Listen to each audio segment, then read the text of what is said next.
So this is the plan. The studio is going to be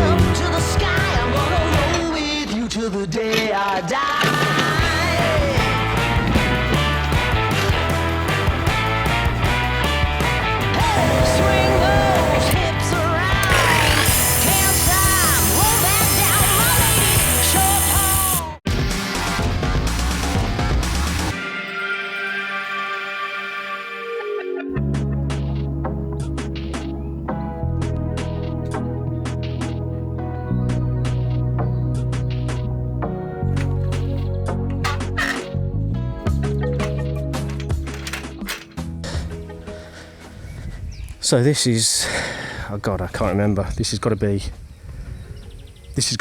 about the 6th time that I've aligned these beams and remeasured, measured, remeasured and measured again. And I'm finally happy with where I've got to cut. Part of it is that when I set out the ground screws, I should have done this when I did the ground screws, but I knew I'd got some flexibility because each of the plates on top of the ground screws is so wide. You've got quite a bit of variability to move these beams about, which is what I've done.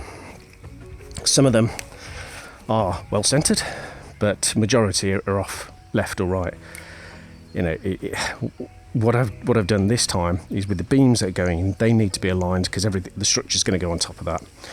So by checking the diagonals to make sure that they're true, that's going to give me a making sure I've not created a rhomboid. I've got a true square going on. So it has meant beams in, beams out, moving the plates about back and forth. But I'm now happy that I've got everything in place. I've got a couple of these plates to bolt to finalise their positions for those 90-degree angles, and then everything's marked. I've got the beam sequence because the wall itself is a little bit wavy, so each of the beams need to go back in exactly the right place to make sure that the alignment at the front is true. But in general, it's going to be 4 meters from that wall. Now some are 4,002 millimeters, some are 3,990 because they're at that waviness, but that's why I've sequenced the beams. I've also, because I've made multiple marks on these, I've drawn the arrows to each of the beams for the line that I need to cut against. So let's get those last few plates bolted and then get these out and start cutting.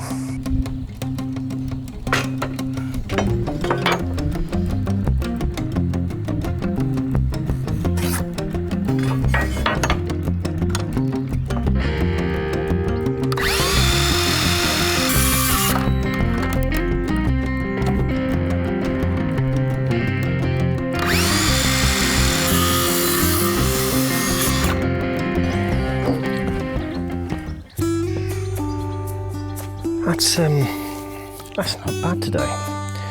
So I'm going to knock it on the head now, but I've got the frame now all cut to size for the floor joists anyway.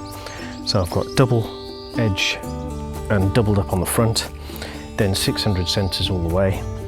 I ended up a little bit wider on the edge. I don't know if that's right or wrong, but I'm going to go with it anyway.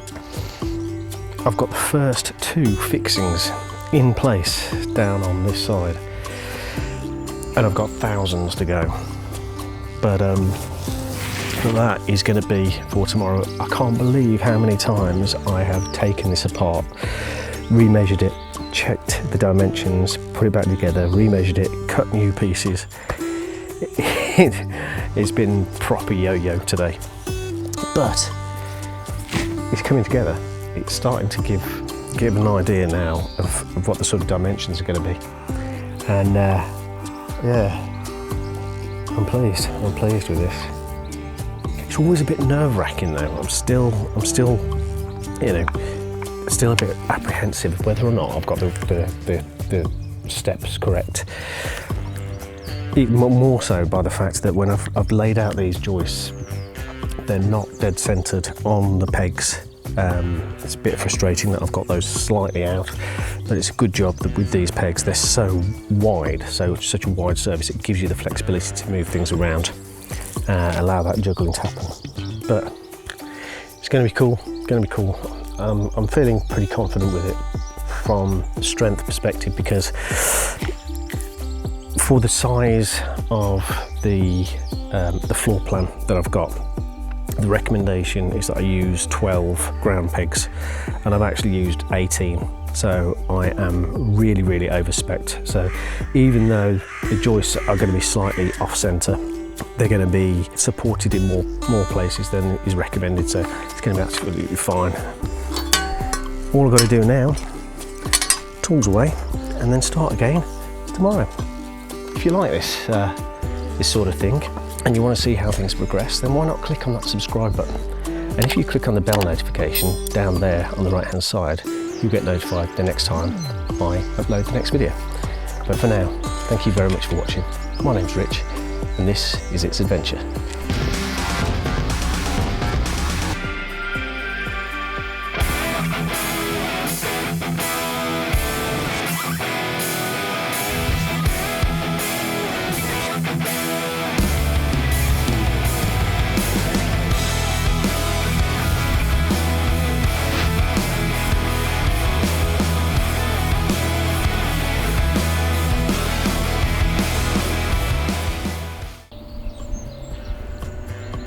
Oh no.